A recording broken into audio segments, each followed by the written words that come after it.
سلام. بر درست کردن زولبیه بازاری 200 گرم نشاسته رو با 200 گرم ماست که حتما باید ترش باشه مخلوط میکنیم. اگر ماستتون ترش نیست چند ساعت بذارید بیرون یخچال ترش شه.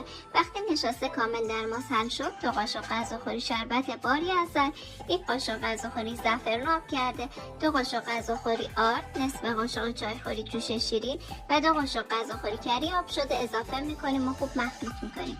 مایه زولبیا رو بین 2 تا 3 ساعت جای گرم استراحت میدیم. بعد استراحت حجم مواد باید 2 برابر بشه. مواد زولبیا رو داخل قیف میریزیم و داخل یه تابه روغن میریزیم و اجازه میدیم روغن کامل داغ شه. بعد از مواد زولبیا به شکل دبرانی داخل روغن ته میزنیم. اجازه میدیم یک طرف زولبیا ها سرخ شه و بعد طرف دیگه‌اش رو برمیگردونیم. وقتی 2 طرف زولبیا ها سرخ شد همونطور که داغ هست 1 دقیقه داخل شربت داغ میندازیم تا شیره به خودش بگیره. مرسی که با لایک کامنت ازم حمایت میکنید. دوستتون دارم.